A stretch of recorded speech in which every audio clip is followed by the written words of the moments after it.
Hello, welcome to today's webinar using the general rules of interpretation to find the correct Schedule B code for your exports. Thank you very much for joining us today.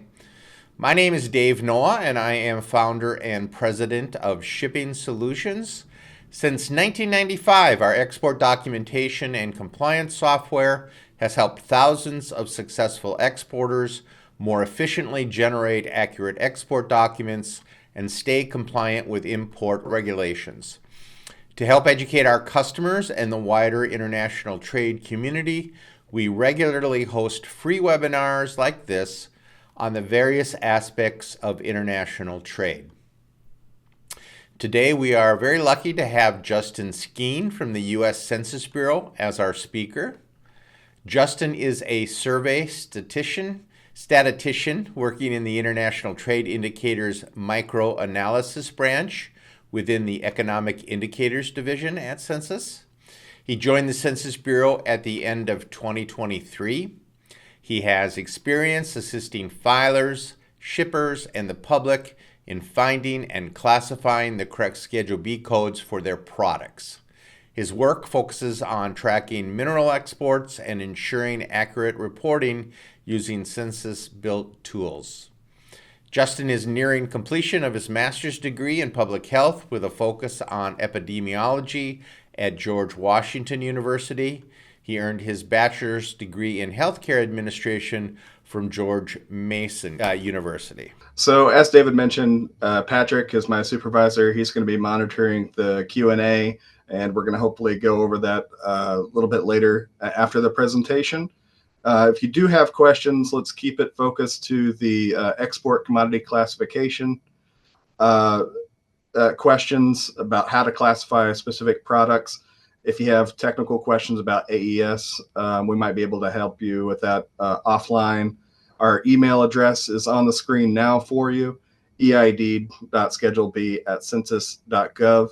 And if you want to give us a call, that's option 2 on this 1-800 number. We'll get you to the microanalysis branch. I've been with the census for about a year and a half now, and this is my first time giving this presentation. And normally when I present, I like to ask people where they're from, although there's a lot of people in this particular group, so I don't think that'll work for us here. But if you have any questions, please feel free. And let's get started. So the presentation overview, we're going to cover why classification matters. We're going to talk about the HS system and the Schedule B, that's for exports. I'm going to do a quick demonstration, and we're going to go over the general rules of interpretation and the classification guidelines. GRI basically tells you how the Schedule B search system works in the background. So we'll start here with the trade community. That's you over there in the purple. And you submit your shipments on the AES or ACE, and they come to us. And they go through parameters, and the parameters are like a filter. Most things make it through the filter, and we get millions of shipments. Most shipments make it through the filter. Although some don't, we might have some questions for you. And if we send you an email, we might want to know things like, is the value correct? Is the quantity right? Are we shipping to the right country? And this is different for each HS code. And then after, it gets pushed out to the trade community. After we compile all the data and make sure everything's correct, we push it out to the trade community. So that's how the process works. Next, we're going to talk about some potential errors. In this particular example, we have a $40,000 shipment of ink cartridges going to Ireland, and it's classified as a general export. We're going to talk about some errors, that they occur. It happens. It could be a typo. These things are fixable, but in this example, there might be a lot of questions. Perhaps you put a decimal in, and instead of 40,000, you got 4 million. Instead of putting the HS code for cartridges, or for ink cartridges, you put ammunition cartridges, or IR for Iran, or IE for Ireland. These are some common examples. Hopefully, we don't see anything like this, but this is a bit of an extreme example. But they are fixable. But you can tell that if something like this were to occur, there would be a lot of questions, not just from the Census Bureau, but from maybe some other agencies too. Why would you be sending ammunition cartridges to Iran? Next, we're going to talk about the HS code and how that works, how it breaks down. The first 2 digits are the chapter heading, tells you what the chapter is about.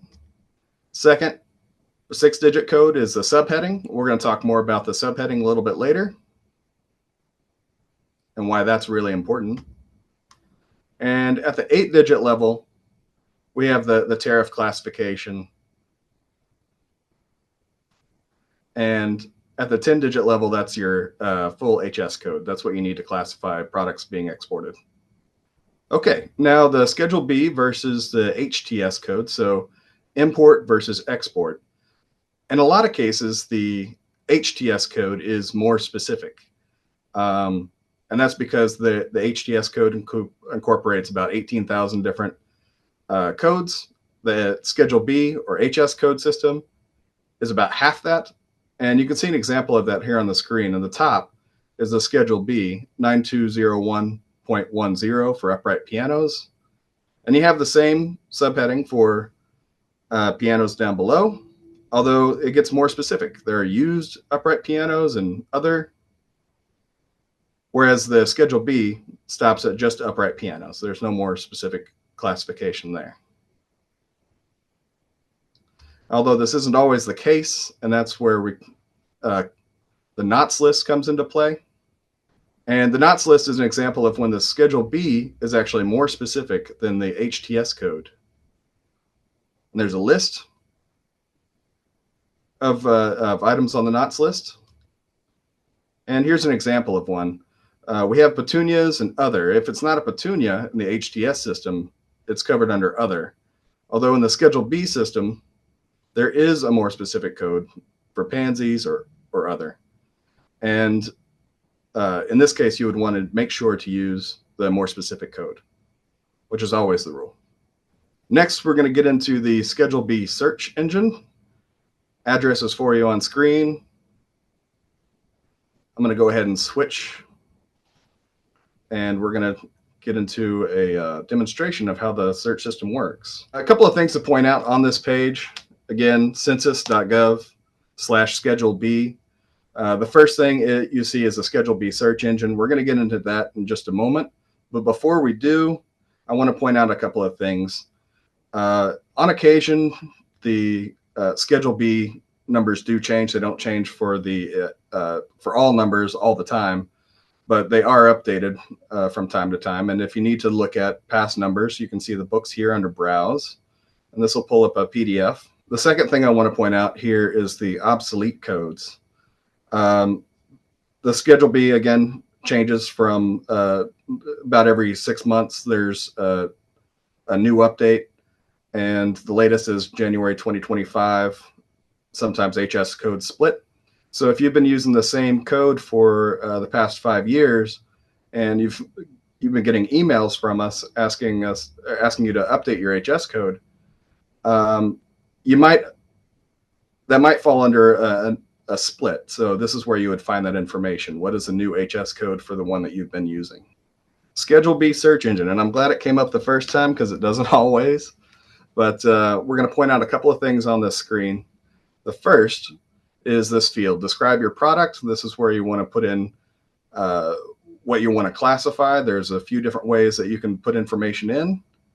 If you don't know, you can hover over the I, wherever you see an I or an asterisk.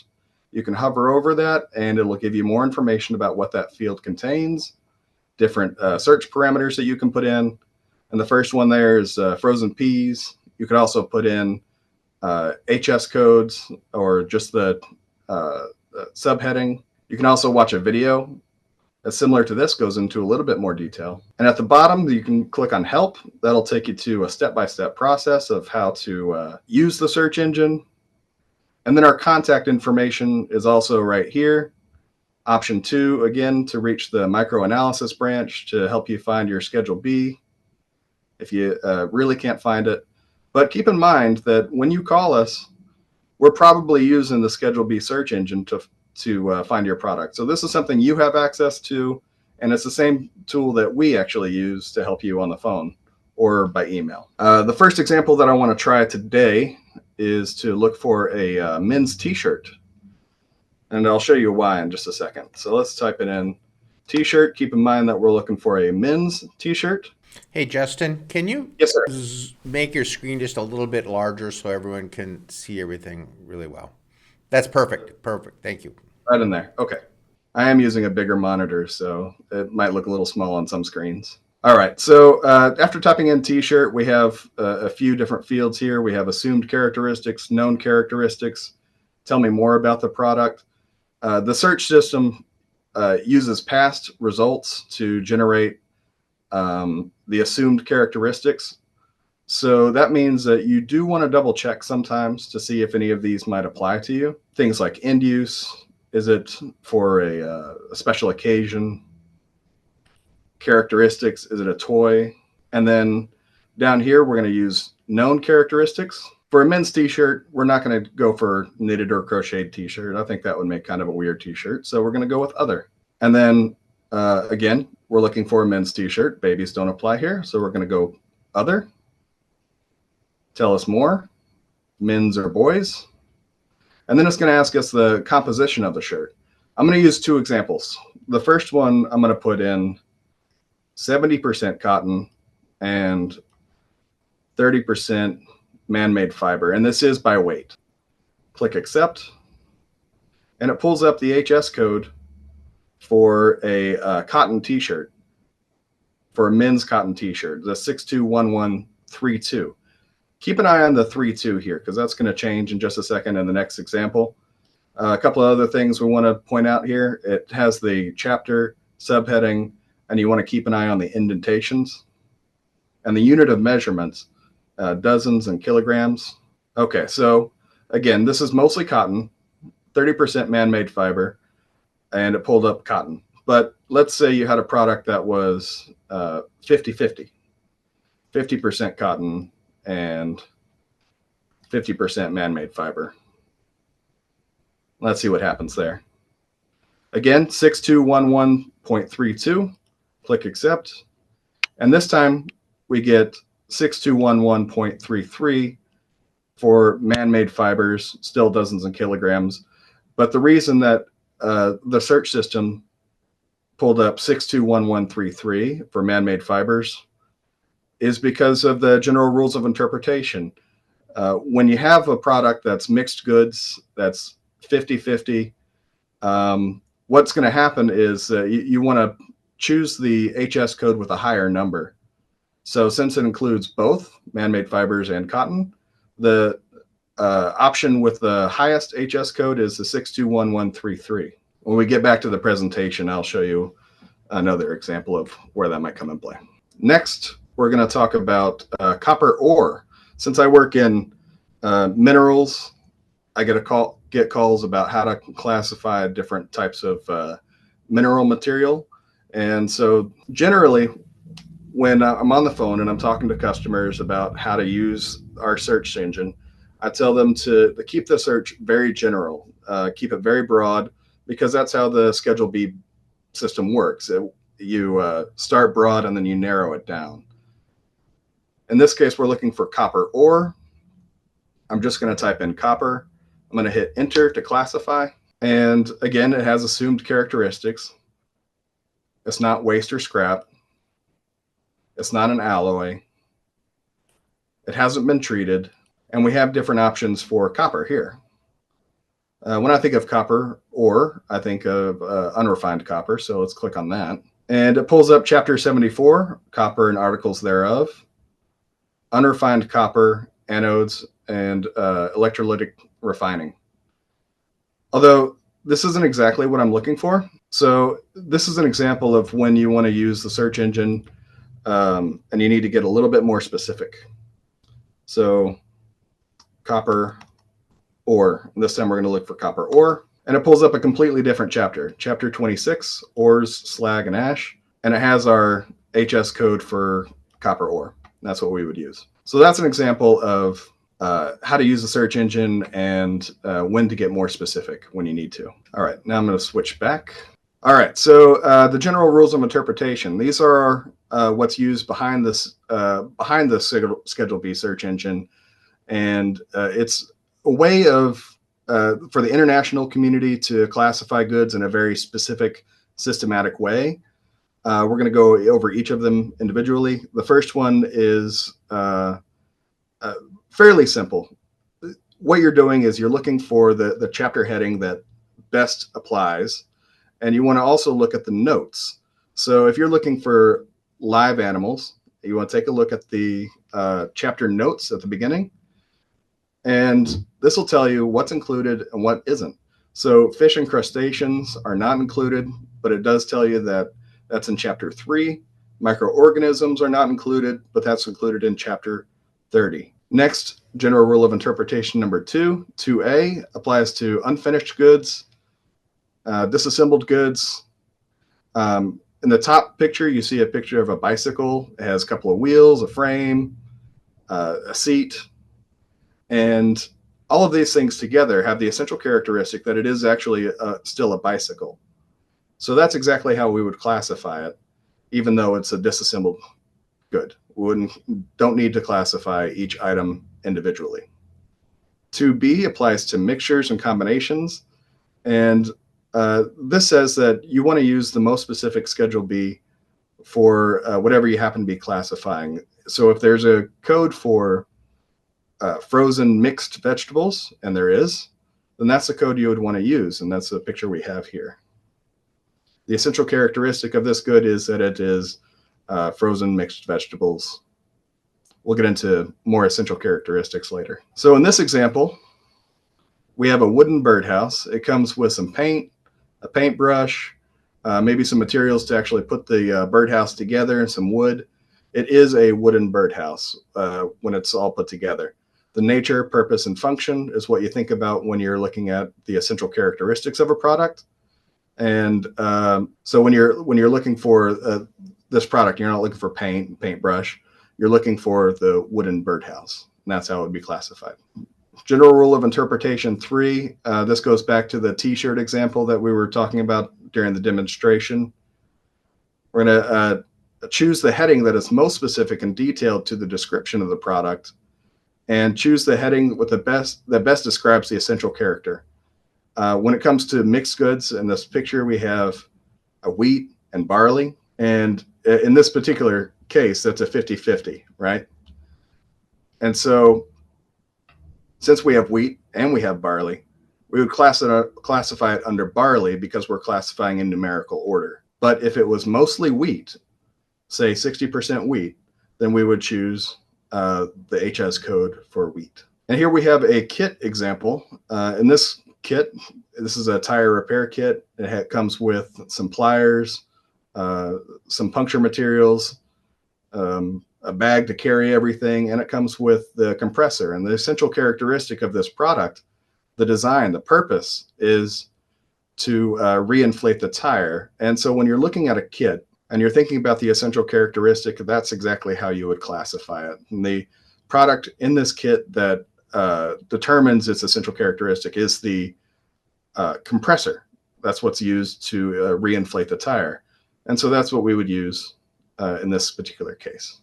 General rule of interpretation number 4 gets a little bit muddy, but essentially, we're looking for an HS code to classify a product that doesn't fit into any other HS code. In this case, this is a product used to clean auto parts. And so the customer called and they were asking about how there's no HS code specifically for cleaning auto parts. And so we try to find the code that best fits, even if it doesn't work exactly. So we asked the customer how the product works. He said you put some detergent in, you run a cycle, close the door, and out pops your product, your clean tools. And the HS code that best fits under this example is actually a dishwasher. So it's not a dishwasher, but the HS code that is a best fit for this particular product is a dishwasher. And this is something you should use as rarely as possible. If there's any other code that works better, that's the one you should use. But for GRI number 4, you want to pick the code that best fits when nothing else will. Number 5 applies to containers. 5A is specific use containers, so cameras, instruments, things like that. When it's part of the actual product, you don't need to classify the container separately. Same thing with disposable packaging material, bubble wrap, cardboard boxes, things like that.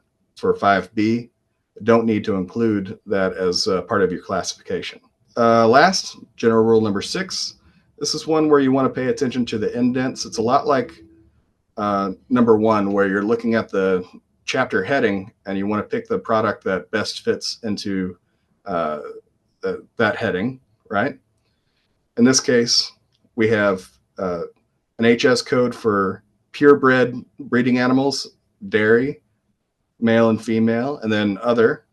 So if it's not a purebred, it falls under other, male or female, or other at the bottom. So definitely pay attention to the indentations. We have these additional rules that we want to follow. The first is the end use is determined by the exporter, not the consumer. So the pie pan you see on the left there, that can be used by an elementary school to maybe make a frisbee or instruments or toys or whatever it happens to be.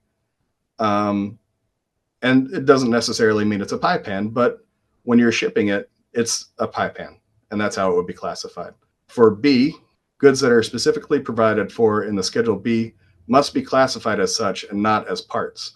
So the example on the right, there's airline seats, and there are codes for parts of an aircraft, and you would think a airline seat applies to parts of an aircraft. However, there's a specific Schedule B code for airline seats, and so you wouldn't use the parts of an aircraft HS for that. You would actually use the more specific airline seats. And then mixtures or textile materials classified by weight, and we went over an example of that. But when it's 50-50, you want to choose the HS code with the highest numerical heading. Okay, and that pretty much wraps it up. If anybody has any questions, we'd be glad to take them now. Patrick is online, and let's see, we've got about 12 different questions here. Thanks, Justin. I will go through and just so everyone hears them, and either you or Patrick can answer the questions. You had a couple people asked about copies of the presentation so they could see some of these examples. I think that one of the big things is where can they find a list of those general rules of interpretation? I think that's maybe what they're hoping to find. Is that on the census website, the list of those general rules of interpretation? Patrick, sorry, Sure. I'm not sure where those are listed. It's I on- know that we kind of watered it down a little bit to make it easier to understand in the presentation.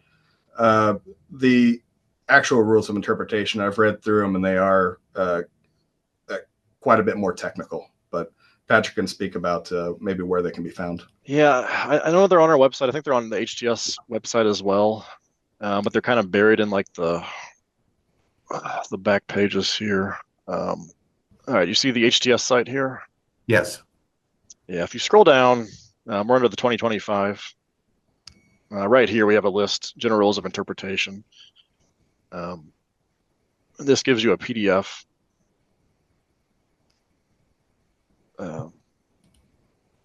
So if I want to read through them, I mean, this is where I would go. Okay. And we will make sure to put a link to that on the resources page as well, so that after the webinar is done, you can go to that resources page for this webinar and find a link to this, among other other links. Sure, I'll put the link to the HDS in the chat too. That'd be great. That'd be great. What happens if you pick the wrong code? Yeah, that happens sometimes. We'll look at the description and see if the description matches the HS code, and if there is a mismatch, we'll try to get back to you and ask if it's correct. Otherwise, this is something that happens. It gets held up at customs, and you might get an email from customs saying that things don't match. And if that happens, you want to get in touch with whoever emailed you at customs and figure that out. And you can always update your HS code afterwards, after it's been filed. And then some of the examples you showed us, Justin, had 2 units of measure. Why do they have 2 units of measure, and what is an exporter supposed to do with that information that there are 2 units of measure? There's quantity 1 and there's quantity 2. When you're filing on the AES system, not all products have this. A lot of the products that I work with only have 1 unit of measurement, and that might be barrels of oil or something like that. Quantity 1 will be the quantity on the left side, and then quantity 2 will be the measurement on the right side. Okay. We get a lot of questions about that, which is why I asked that. All right, so let's dive into some of the questions that are submitted here. I was shipping a DMX splitter to China, but the HS code recommended would not work. Would you know what that code is? Or what is the best way for them to find the correct code? We might be able to look into that offline if you want to send us an email. I mean, we can do a live classification if you want. Sure. Yeah, sure. I mean, if you want to try, Justin, or I can take it if you want. Yeah, let's go ahead and give it a shot. Let's see. Okay, so what is the product again? A DMX splitter. DMX splitter. I'm not sure what that is exactly. I'm not either. So let's break that down into what does this product do? What does a DMX splitter do? Okay, so let's let the person who asked, this was an anonymous attendee, so I don't have a name. If you submitted that question, if you could provide more information into the Q&A, we'll go on to other questions. And if we have time, if you can submit more information, we'll go back and try to classify it for you. Otherwise, you can submit by email or give them a call. Sure. David, just to jump in, so this is kind of like an idea. If you were to call us or email us, we're doing the same thing like Justin mentioned in the presentation. We're pulling up the Schedule B search engine. We're trying to determine what a DMX splitter is. We're not experts on every product, so a lot of times we go to Google, look for the splitter. But the idea is that you, as the filer, or you as maybe the exporter, you know your product much better than we do. So we're just here to assist you, and we can only use the information that you give us. So definitely pull up the Schedule B search engine on your own time. Type in maybe splitter. Look at the choices it's giving back. Maybe the choices aren't correct. Maybe you need to refine the search, how you describe your product. And if you're stuck, then maybe you give us a call or give us an email, and we can kind of help walk you through. But again, we're just looking at the search engine just like you. So good point. Do you use the Schedule B based on the year of manufacture? No, not necessarily. It's the product itself determines what the Schedule B is, not the year of manufacture, unless it just completely changes category for whatever reason. Going back to your example of the t-shirt, how do you define a unisex t-shirt? Do I choose men or women t-shirt? That's a good question. Do you know this one, Justin? I don't know the answer to this one, Patrick. Okay, so this is actually a good question. Let me share my screen here. Or Justin, if you want to share your screen, basically you go to the notes. Let's see. So yeah, just do shirt, then select other or so. Other. Yeah. Other. Yeah, men's, boys, other doesn't really matter. Go with 100%. And legal notes. Yes. Go to the notes, and I believe you scroll pretty much all the way down to the end. Sure. And you'll see bullet point 9 there. It says garments which cannot be identified as either men's or boys' garments or as women's or girls' garments are to be classified in the heading covering women's or girls' garments. There you go. So So this is an example of when you actually need to use the notes. And to find that quickly, I use Control F to find in the legal notes what that would be. And we actually on our Shipping Solutions International Trade blog, we have a blog post titled "Read the Notes," and talks about how important that is when you're trying to classify your product. So thank you. Do we have to have an account with you in order to get help with classifications? You do not need an account. You can just give us a call. We get calls from people all over. Sometimes they're filers, and sometimes they're somebody's grandma who's shipping something to a relative who might be stationed in Japan, for example.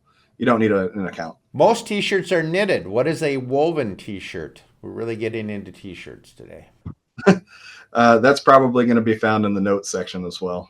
Do you have an example of a kit classified in different subheadings in Chapter 63?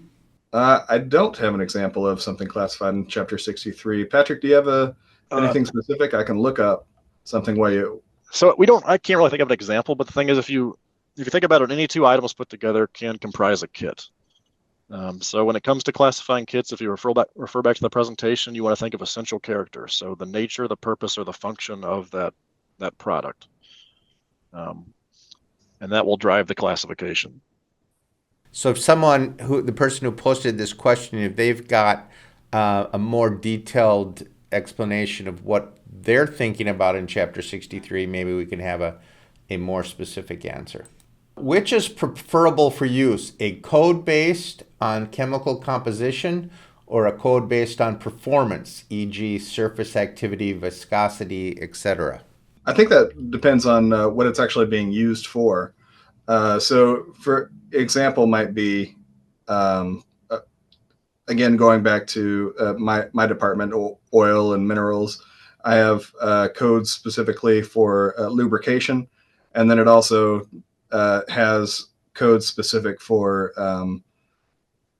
the type of gasoline. There's a lot of different types of gas that might be covered, but there's also a number of different types of lubrication. So it all depends on what the use case of the product will be in the end. What if the container you have is being sold separately? So I'm thinking that's in terms of the packaging for something. What if that's being sold separately? How do you classify that? If it's part of the product, or they're intended to be shipped together as a single unit, even if it's sold separately, then you don't need to classify the container. However, if the container itself is being shipped by itself, then you might need to look into a Schedule B for that product. Please confirm how to read General Rule of Interpretation number 6. Can you go back to number 6 on your presentation, Justin? And Sure, let's take a look at it. Yeah. Okay, so in the chapter, there's different indentations, and I'm not sure where this particular screenshot came from, but you can also see it on the Schedule B search engine. The number of ticks indicate the number of indentation, and so if your product is a purebred animal, then you would pick an item under 102.21. If it is not a purebred animal, then you would pick a product at the option for other, 102.29. You see that there? And then if it is a purebred animal, going back again, if it's a dairy animal or if it's other, choose male or female, depending on what that item actually is. So Regina, if that did not answer your question, please post a follow-up and we'll get to that. For export Schedule B, do we need to add stainless steel or aluminum material percentage and Schedule B code for equipment in the invoice? Conversely, for imports, which is not what we're talking, Schedule B is not used for imports, but for import, do we need to add the percentage of stainless steel or alumina if it is used in the equipment or assembled together, such as for the code condensate storage tank? And then it has a 10-digit HTS code. This is an example due to changes in tariffs for stainless steel and alumina. That may be outside the scope of what we're talking about today, but Justin or Patrick, do you have a comment on that? Just again, if go by the essential characteristic of what the product is actually used for, unless it's like raw materials and you're shipping like sheets of aluminum, that may come into play. But Patrick, do you have a more specific answer? Not like you mentioned, it might be kind of outside the scope of this. For the invoice, I would just describe the product as accurately as possible. And if percentage of stainless steel matters, then or stainless steel or alumina matter, then I'd put that on there. But again, that's just, I think, a little bit outside of our scope for export classification. Do you have the provision for Schedule B just similar to CBP rulings, which we use for HTS? The provision for Schedule B. I think they're talking about cross, maybe customs and ruling. Is there something similar for Schedule B? We do not have a ruling system for Schedule B. That's only for import that CBP does the cross system. If we take the tire repair kit classified as 8414.80.1685, do we declare on the AES as a single Schedule B, or do we need to break out the individual item by Schedule B? Would this change if one of the items in the kit is controlled under the EAR? When it's sold under the kit, you're looking at the central characteristic, the product that's the main component. And so you only need to classify the compressor in that case. And that's unrelated to any export control purposes for EAR, right? You're definitely right on the first one. If it comes to EAR, I would suggest emailing our regulations branch because they can tell you for certain if the item is controlled. You would probably need a separate Schedule B number, I'd imagine. But that's something I'm not too sure about because it's something I've never encountered personally. But let me give you the email for our regulations branch here. Okay. And might it have an ECCN classification that relates to the control under EAR as opposed to the Schedule B code? All right, here's the email for regulations. I know there was a question about whether or not we can share the slides. Unfortunately, we're not allowed to share these slides with you. So if you do have questions, now's a good time to ask. But if you have anything specific that you need questions on, you can send us an email or give us a call, option number 2 on the 1-800 number. Yeah, and I think maybe a lot of that was wanting access to the general rules of interpretation so they can review those. So we provide them a link with that. Can you give an example of searching for chemicals, including the use of the CAS number, CAS numbers?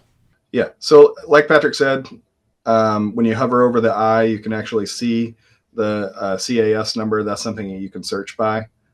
743-992 TAC 1. Right. That didn't come up, but put CAS in front of it. See if that.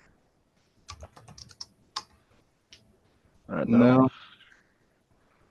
So the search engine does recognize a lot of CAS numbers, does not recognize every one. Is it a 5-digit beginning? And the example here is they can vary. Okay. Does anybody have a specific CAS number that we can try? And you can put it in the chat window. Okay, so if that person wants to put that in the chat or the Q&A, we'll try it with that. What is the general time frame for a conclusive analysis of Schedule B when submitting a request to the microanalysis branch? We try to get back to you as quickly as possible, usually within a day or two if you send us an email.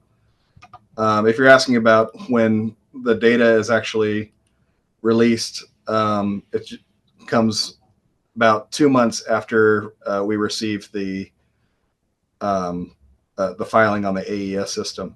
So microanalysis branch gets all the individual data, and in our sister branch, the macroanalysis branch, compiles everything and puts it into a report for the trade community, and that's when it's published out, usually about 2 months after. Yeah. Also, we have a call center that's, I believe, we're open 8 a.m. or 9 a.m. to 5 p.m. Eastern time. So that's always staffed Monday to Friday. So if you have a question, you can call us too. So. Okay. I have a CAS number if you want to try that. Sure, let's give it a shot. CAS 112-77-8. I'm sorry, CAS 112. -77-8. And as you can see, it is a perfect system. It always works. Yeah, I've been trying to find some CS numbers too, but they're all coming back not recognized. But so a user can go in there and this is where they can enter in a CAS number. What would they do if they did not find it? Should they reach out to Census then, or what would be the next step for them? Yeah, you can send us an email. We can definitely look into it. We've answered that one already. Does GRI 5 apply to exports? The GRI applies to all goods being shipped, so exports, imports. It's an international code, or international classification system. So yes. Okay. And then I'm thinking of cases or containers for military equipment. So back to the classifying the container. If it's for military equipment, does that change it? Military equipment is can be a little bit tricky. That it's not covered under. There are some cases when you need a license to actually ship a product, and that might apply to military equipment specifically. So check to see if there's a license that applies to that particular product. And if it goes with the product, then, and it does not require a license, then you probably wouldn't need to classify the container. Otherwise, if it does need a license, possibly.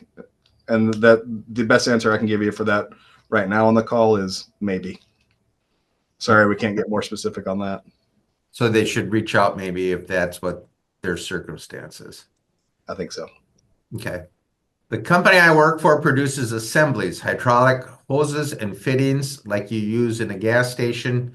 We purchase the hose and the steel fittings separately. Then we put them together to make a complete hose. What would they be classified as? In your presentation, you mentioned that in a kit, you would determine the central characteristics. We have been classifying it via the hose. Is that correct? That sounds correct to me. That would be the essential characteristic of the product. Once it's assembled and put together, it's a different product, right? So you would classify it under the HS code that best fits. In that case, just the hose. Yes, because if you think about it, the nature, the purpose, or the function of the hose is to transfer the fluid through the hose. So yes, go by the hose. I asked what happens if you didn't classify your products correctly. Are there penalties if that's the case, if you ship it and use the wrong code? If it gets held up by customs, your product may be delayed. I don't believe that there's any penalties or financial penalties for such. So we ask that you classify it as accurately as possible for export. If something's incorrect and we come back to reach out to you, and you have an explanation for, hey, here's my thought process for why I thought it was this, yeah, that's going to be fine. But if we find you're doing something nefarious, then we can refer you to our regulations branch, and there could possibly be penalties associated with that. But that is rare, very rare. So. Does the Census Bureau ever audit exporters' AES filings to verify that the codes they're using are correct or incorrect?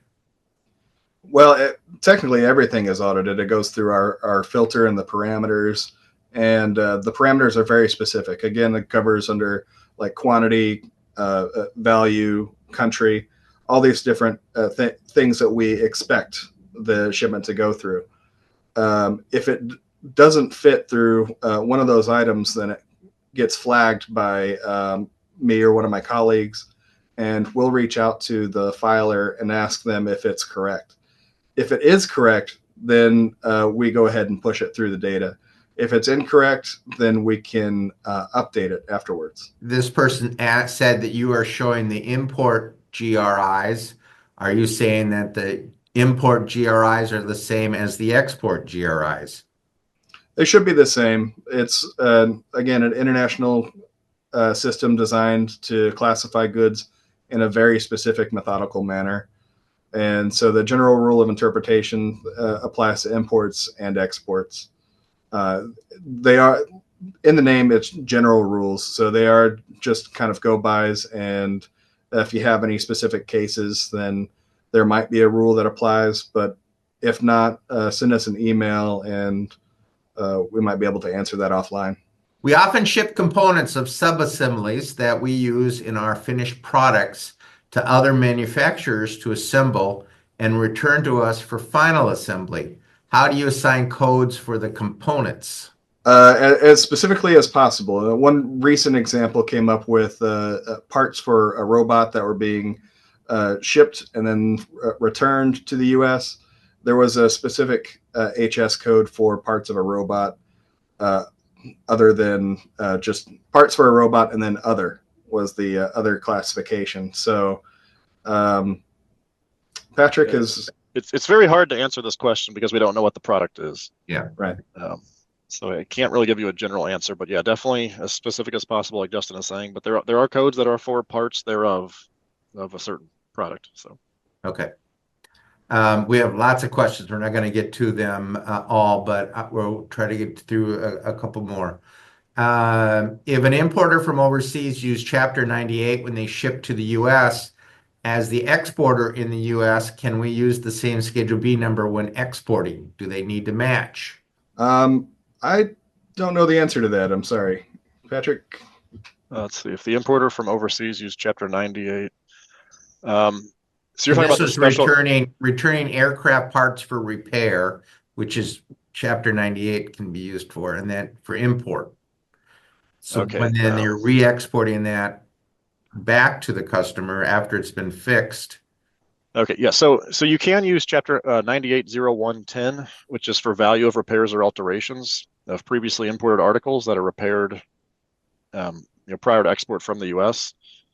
So you can use that 9801 code, and then the value of the product will just be the value of the repair, so the value added on from the repair. What are the record-keeping requirements for export classification?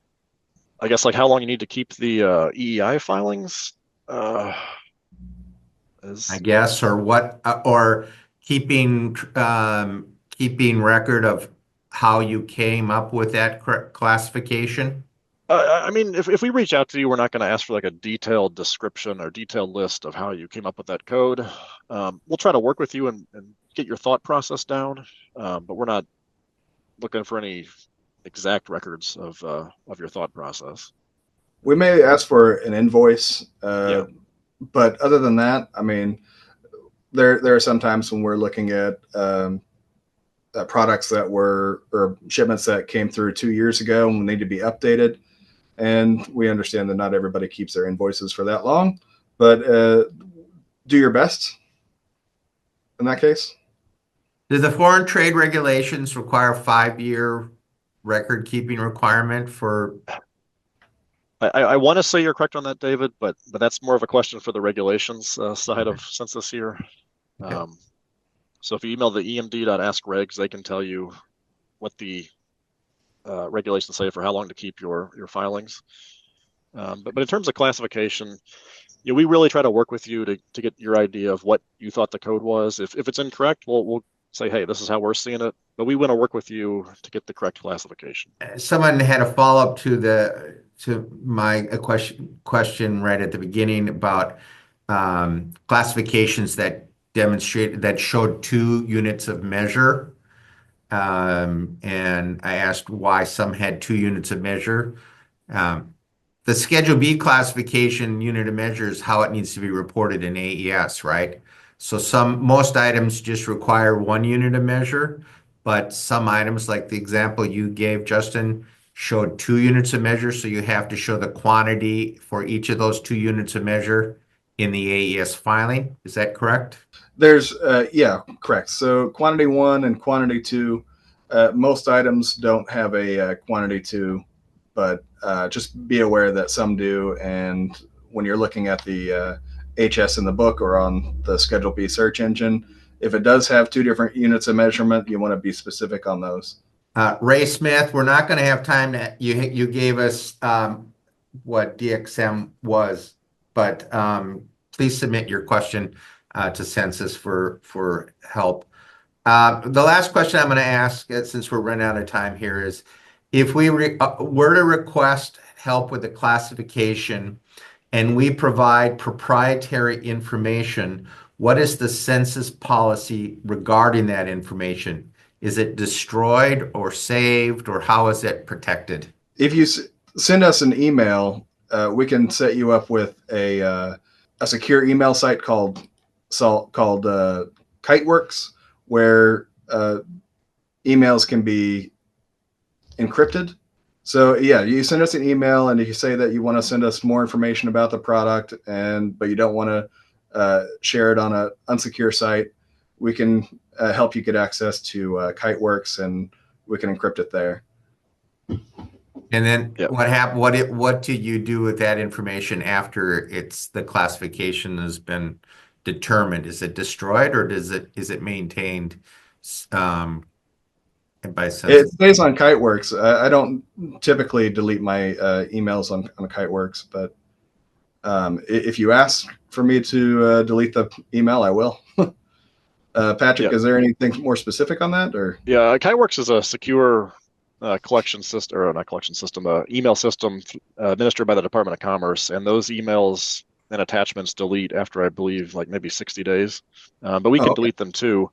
But as census employees, we do take training for like Title 13, Title 26 to protect PII information, personal identifiable information, and information related to certain companies. All the information we collect and publish, we publish it so it cannot be tied back to certain individual companies. So we do take privacy very seriously and protecting the data we collect very seriously. That being said, we typically don't need a lot of proprietary information to classify your product. We can generally do it without that information. So we can even do it over the phone as well. Okay. Well, thank you, Justin and Patrick, for your time and for sharing all this information with us.